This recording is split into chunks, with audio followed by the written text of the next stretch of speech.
following program is a presentation of the Ohio School Boards Association. Welcome to OSBA's Leading the Way podcast, where we bring you the voices that shape public education across Ohio. A big thank you to our friends at Pappas & Associates who helped make this podcast possible.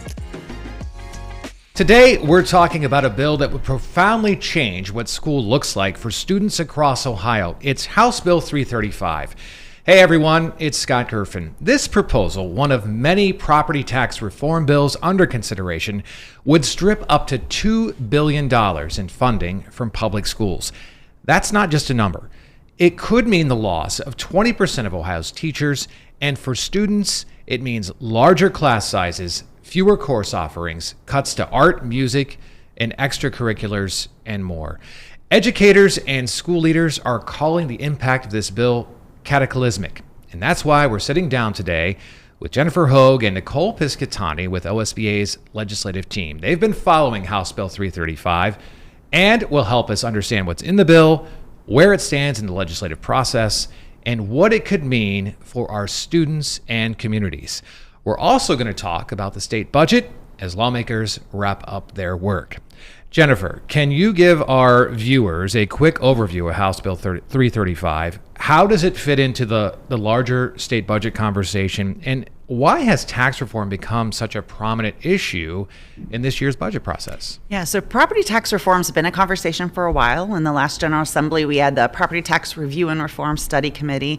We also have seen about 33 different bills that have been introduced this General Assembly just on the topic of property tax reform. So it's been a conversation for a while. House Bill 335 was just introduced last week, had its first hearing in committee, its second hearings tomorrow. And so a lot of activity around that, which takes, several bills that have been pending and then some new ideas as well, putting them all in one big bill. Part of the reason that they're looking to do this now right away is they have a recess coming up. And so for lawmakers, if they don't act now, they won't have something in play for the next tax year. And so I think that's why it's important to them, coupled with the fact that we also have seen a ballot initiative, on the horizon with folks circulating for signatures now to abolish property taxes altogether in the state. And so I think those things coupled together have created more of a sense of urgency for them to move forward with something. Nicole, what are the main provisions of House Bill 335 as it relates to school funding and property tax? How does it propose to change the current law?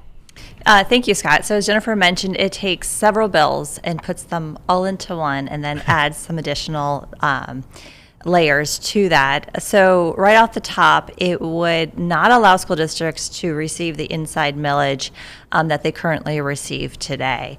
And so that would impact all school districts across the state of Ohio, and depending on how much they receive through inside millage, it will greatly impact rural districts who, operate very close to that 20 mil floor, but it's also going to disproportionately hurt suburban districts that rely more heavily on their local taxes. They don't receive a lot from the state. So if a district is only receiving 10%, they are expected to bring in 90%, and then the legislature is further not allowing them to collect what they've told them they have to collect.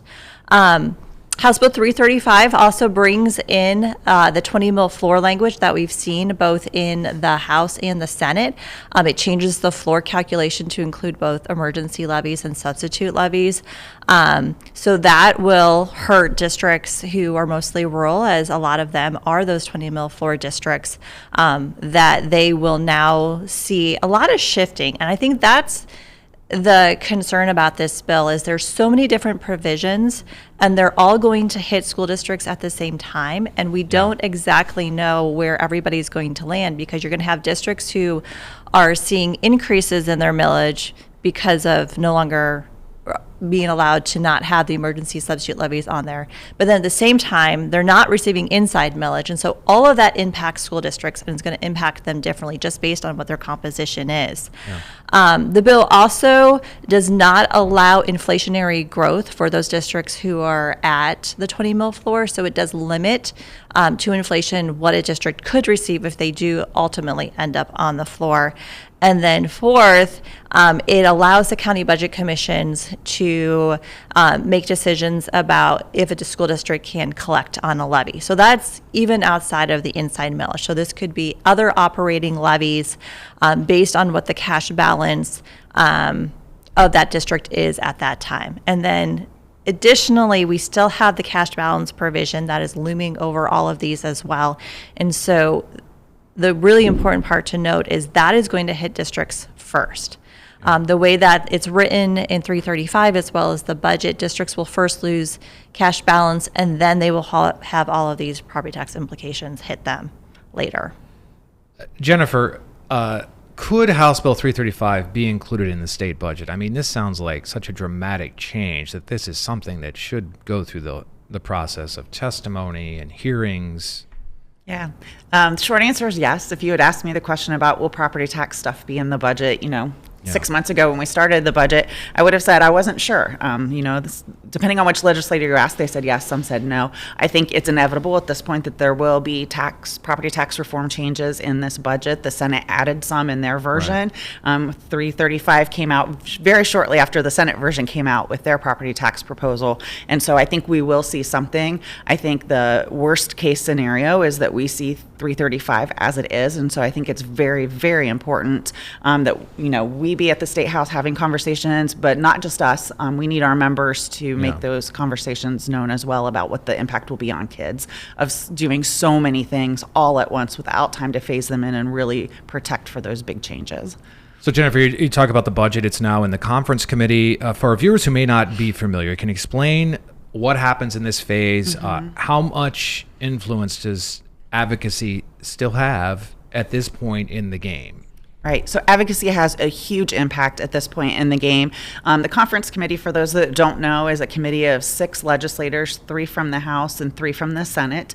You'll have 2 Republicans in each chamber and 1 Democrat in each chamber, and they'll serve on the committee. So today they are supposed to hear updated revenue projections for the state, and then we won't hear from them again until they come together to adopt the conference committee report. A lot of the work that takes place sort of behind the scenes. The Speaker of the House and the President of the Senate will be negotiating along with the minority leaders in both chambers to try to come up with a package that both sides, both chambers can support. So a lot of the work is done there. And so advocacy is extremely important, making sure that your legislators understand the impact to your districts and that they can have those conversations, because those leaders will be going back and sort of taking the temperature of the other members in their caucus to see if they have enough support moving forward. So making those calls, making sure that they have the understanding of the impact is extremely important at this stage of the game. So I wanted to go back quickly to Nicole talked about the carryover, the cash balance. That was included in the Senate. Can you update our viewers on what exactly? Because when it went out of the House, it was at 30%. Correct. And I believe the Senate, it settled on 50%. Can you just talk about what is that carryover balance? What does that mean, and why is it important to school districts? Yeah, and you're correct. It was 30 in the House, 50 in the Senate. The Senate also put in a little bit of flexibility, allowing districts to kind of earmark or set aside money within their general revenue fund for improvements, permanent improvements, as long as they spend it down within 3 years. So that will allow them to sort of be over that 50% if they've set that money aside. Those cash balances are extremely important to districts. I think there's a misunderstanding in the legislature and then also probably in the public as well about what a cash balance is. It is not a rainy day fund or money that's just stuffed aside by a district that they're just sitting on. It's really their operating account. So think of it like your checking account. Money comes in, money comes out. So it's important for them to have that cash on hand to be able to continue to provide the services to students. And so they take that into account as they plan the needs of students, as they look at their levy cycle and making sure that they're minimizing what they need to ask for from voters and those kinds of things. So all of that comes into play with that cash balance, and it's extremely important for districts to have a cash balance on hand. So yeah, you've got that, and coupled with this tax reform, as Nicole said, I mean, it's incredible what's happening in the education landscape right now. And a lot of moving parts, and so a lot of unknowns, and so making sure you're having conversations about all of those, because any combination or all of them could be in the final products coming out of the budget. And Nicole, OSBA and its partner associations have been keeping members informed, right? I mean, I think we're sending out a lot of e-alerts here recently just to make sure our members know exactly what's at stake, right? Yeah. So Obviously, we're in the final stretches of the budget, so there was portions of that we were making sure districts across the state were aware of what their state funding would be, as well as the property tax provisions of the state budget. But then when they announced House Bill 335 the day after the Senate, dropped their changes, it was very clear that the House wanted to have this conversation during the conference committee. And so it was imperative that we reached out and let districts know what the impact is going to be. Because again, we don't know if these are included in the final budget. It would be cataclysmic, as we have said, just with everything coupled together, districts would be severely impacted. So Jennifer, as we've discussed here, this is not just a funding issue. This is a learning issue. This is truly going to impact students if it passes, right? Absolutely. I think a lot of times we get lost in the budget as being, dollars and where we're going to allocate those dollars. But we need to remember that behind those dollars are students at desks preparing for their future. And it's vital that they have those learning opportunities and have a strong foundation in their public schools that are preparing them for success. As future Ohioans, that'll help shape the state. Anything else you guys want to add before I let you go? Become friends with your state representatives and senators. It is truly impactful when the schools reach out and develop those relationships. One person can really make a difference and change things. And so developing those relationships, communicating the impact, that's what students need. They need schools to step up, communicate, to help protect what they are doing every day. Jennifer, Nicole, thank you for coming on the Leading the Way podcast. And I also want to thank our sponsor, Pappas and Associates. They're shaping policy with integrity. We'll see you on the next episode of Leading the Way.